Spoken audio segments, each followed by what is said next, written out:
and welcome to another episode of Baranov TV, designed to demystify the world of accounts and tax and to help your business grow.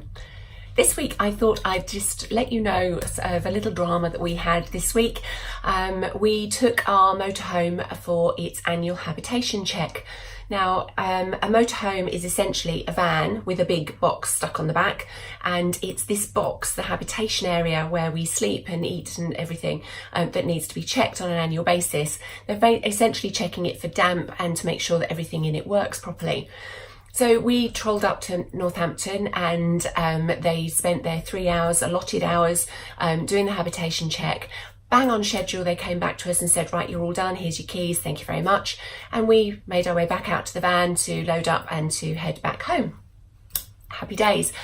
Until, thankfully, the new branch manager came and spoke to us and just said hello, introduced himself, and told a little story that he was walking past our van at the time they were doing one of the checks, and he saw water gushing out of the bottom of the van.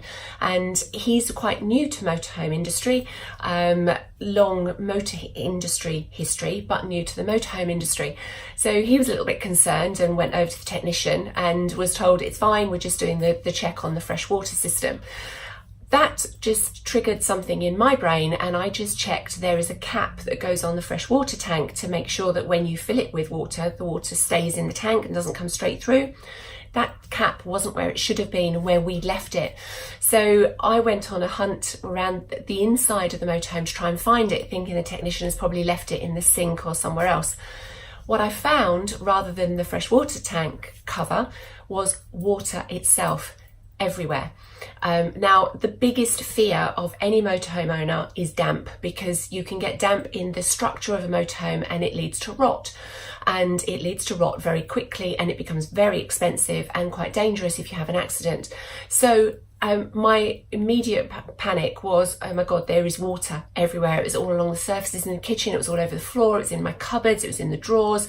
What they'd done is they'd done the check on the water system, they'd opened the taps, and the tap wasn't over the sink. So when they put the tap on, stupidly, water had gone everywhere.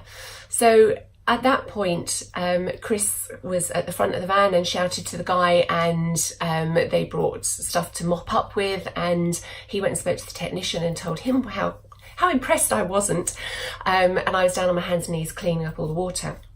Long story short, they were extremely apologetic. They helped us clean it up. They found the cap. They found the technician. Apologies all round. They've given us a letter confirming that we are entitled to a free, full valet of inside and outside of our motorhome, which, if anyone has ever seen a motorhome or ever owned one, is a lovely thing to have, because they will clean the roof of the van, which means that we don't have to. And at 3.5 meters tall, that's quite a challenge to do.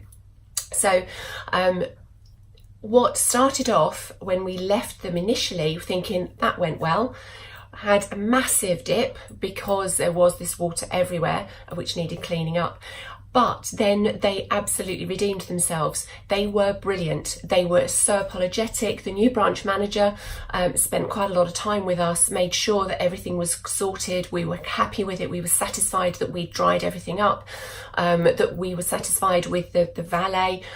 He was telling us what he's trying to achieve, and that actually what they're trying to focus on is making sure that these sorts of things don't happen. The little things that cause the problems are eradicated from their systems, and they're trying to document everything and have very clear processes and all of those sorts of things that will prevent this sort of thing happening in the future. What happened was we left there feeling far happier with them, having enhanced our relationship with them. We felt so much better leaving there than we would have done if we'd left after the 3-hour hab check, got in the van and just driven away. So actually, what went really badly wrong made the relationship that we have with the dealership much, much stronger. We now know what they're trying to work towards. We know that the little niggles that we've had in the past with them are being addressed, and someone is taking that sort of stuff on board, and they are working really, really hard to do that. We now have a relationship with the branch manager, which we didn't have before. We know that the receptionist that we've dealt with for the last 2 years is actually moving over to sales, but we've met her replacement and we know what's going on.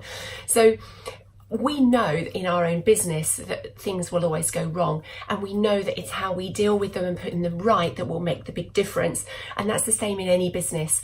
It is always about how you make people feel. And if you have the dip where something goes wrong, you need to make sure that you're enhancing that relationship and improving it, and absolutely making sure that the client or customer understands what's gone wrong, why, what you're going to do about it, what's going to put it right, and how you're going to make sure that it doesn't happen to them in the future.